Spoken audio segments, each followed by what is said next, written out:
नमस्ते सबैजनालाई तपाईहरुलाई यस P-Mahar टेक्नोलोजीमा तपाईलाई स्वागत गर्दछु।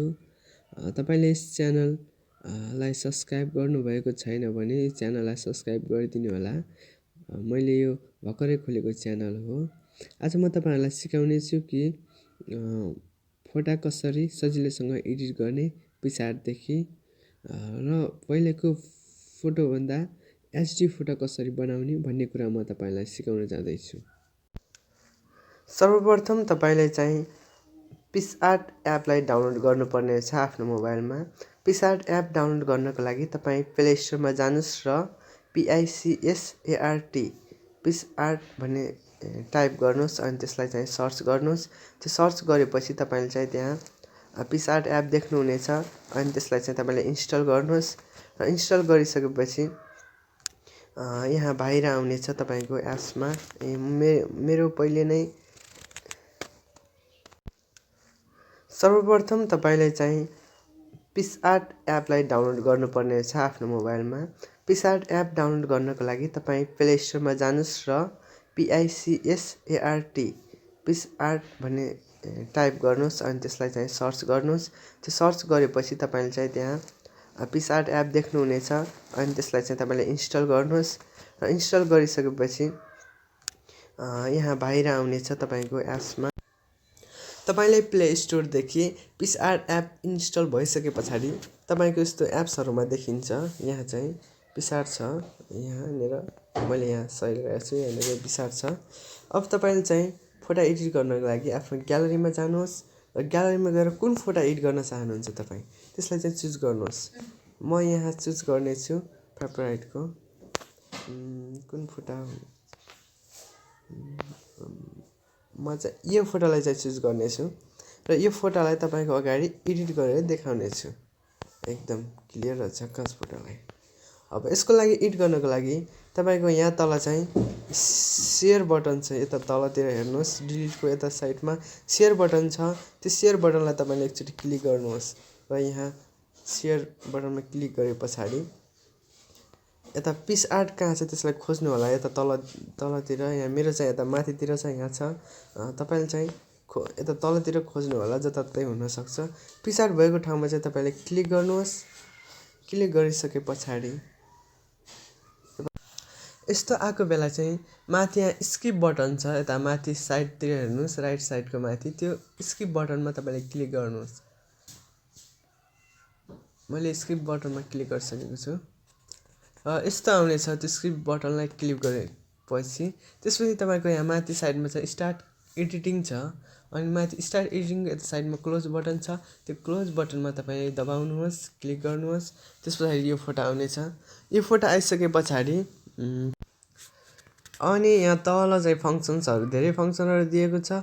यहाँ एफेक्ट्स पनि छ, तपाईले चाहिँ यहाँ एफेक्ट्समा क्लिक गर्नुहोस्। एफेक्ट्समा क्लिक गरिसकेपछि यहाँ धेरै एफेक्ट्सहरु आउनेछ। सबैभन्दा राम्रो चाहिँ HDR कि HDR2 हुन्छ। तपाईले चाहिँ HDR2 मा क्लिक गर्नु होला। यता पछाडि नै छ HDR2। म HDR2 मा लैजान्छु। HDR2 यहाँ छ। HDR2 मा क्लिक गर्नुमा यस्तो आउँछ। यस्तो आइसकेपछि यो चाहिँ अलि राम्रो देखिएको छैन अहिले चाहिँ। यसो जुम गरी हेर्दाखेरि तपाईले चाहिँ यहाँ स्याचुरेसन, अनसाप, ब्लर अनि फेडहरु छ, यी चाहिँ मिलाउनु पर्ने हुन्छ।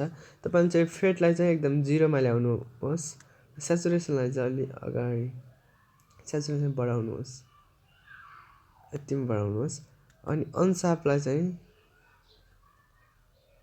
पनि तपाईले बढाउनुहोस्, एकदम 100 मा गर्नुहोस्। ब्लरलाई घटाउनुहोस्,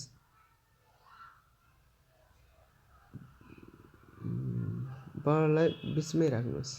लगभग यस्तै रेन्जमा 57 जतिको रेन्जमा ब्लर राख्नु भएको होस्। तपाईले चाहिँ सापलाई चाहिँ बढाउनुहोस्।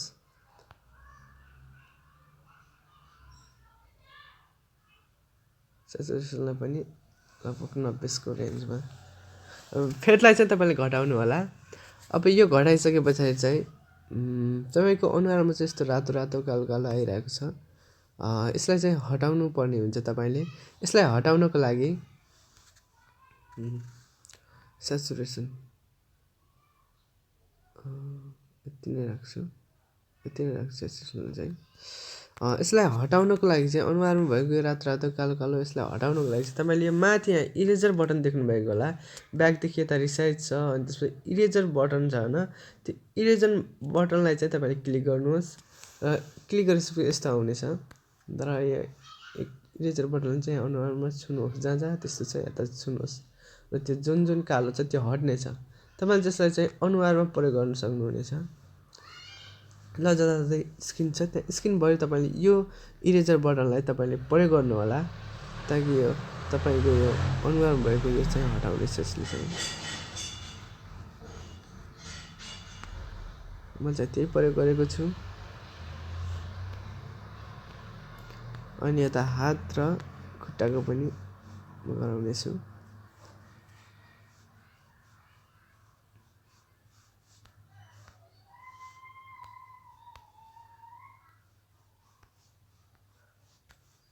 हेर्नुहोस् यो फोटो एडिट भइसकेको छ। तपाईँले पहिला जस्तो छ त्यस्तै ल्याउन चाहनुहुन्छ भने पछाडि त्यो इरेजरको बटनदेखि यता पेनको जस्तो चित्र छ यहाँ यता तल हेर्नुभएको, यहाँ मैले क्लिक गरेँ अहिले चाहिँ। अब यहाँ चाहिँ तपाईँले फेरि छुनुहोस् र पहिले जस्तो थियो त्यस्तै हुन आउँछ। अनुहारमा छुनुभयो भने पहिले जस्तो त्यस्तै आउँछ। मैले चाहिँ यसलाई मेटाउने छु। यति भइसकेपछि तपाईँको फोटो एकदम क्लियर भइसकेको छ, पहिलेको भन्दा एकदम राम्रो भइसकेको छ यो फोटो चाहिँ। तपाईँले यसै गरेर तपाईँले धेरै फोटोहरू एडिट गर्न सक्नुहुनेछ।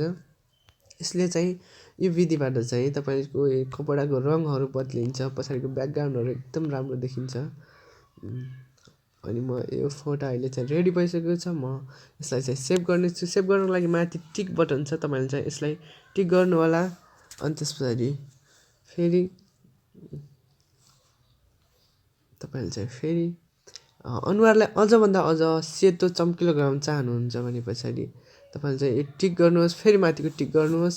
अनि त्यसपछि यहाँ ब्युटी भन्ने हुन्छ, यसमा ब्युटीमा दबाउनुहोस् र यहाँ चाहिँ फेस स्किन टोन छ, यता चाहिँ साइडमा स्किन टोन हेर्नुहोस्, तलतिर स्किन टोनमा चाहिँ क्लिक गर्नुहोस्। स्किन टोनमा क्लिक गरिसके पछाडि यहाँ चाहिँ छालाको रङ कस्तो गराउने भन्ने हुन्छ, स्किनको रङहरू। मैले चाहिँ यहाँ क्लिक गरेँ र यहाँ छालाको यता माथितिर सेतो कलरमा तपाईँले क्लिक गर्नुभएको छ, गोलो गोलो छ, त्यहाँ चाहिँ क्लिक गर्नुहोस् र यता छुनुहोस् र छुए पछाडि तपाईँले जस्तोमा क्लिक गर्नुभएको छ त्यस्तै तपाईँको छालाको रङ हुनेछ, तपाईँको स्किनको रङ हुनेछ। हेर्नुहोस् हेर्नुहोस् चम्किलो भइसकेको छ। हातको रङ पनि त्यस्तै चम्किलो भइसकेको छ। अब म यसलाई सेभ गर्न जाँदैछु, तपाईँले ध्यान दिएर हेर्नुहोस्। यता माथि टिक बटन छ, टिक बटनमा क्लिक गर्नुहोस्। त्यहाँ टिक बटनमा क्लिक गरिसके पछाडि यहाँ माथि फेरि उता सिग्नल छ, उता एरो छ, त्यो एरोमा क्लिक गर्नुहोस्। एरोमा क्लिक गरिसकेपछि यहाँ चाहिँ ग्यालरीमा छ, सेकेन्डमा चाहिँ ग्यालरीमा क्लिक गर्नुहोस्। तपाईँको फोटो चाहिँ ग्यालरीमा सेभ भइसकेको छ, डन गरिदिनुहोस्। हुन्छ, तपाईँको फोटो चाहिँ यहाँ सेभ भइसकेको छ ग्यालरीमा। अब म ग्यालरीमा गएर हेर्नेछु फोटो। तपाईँले ग्यालरीमा गए पछाडि पिक्आर्ट भन्ने यहाँ नेम हुन्छ एपको, यहाँ क्लिक गर्नुहोस् र हेर्नुहोस्। एकदम राम्रो भइसकेको छ यो फोटो चाहिँ।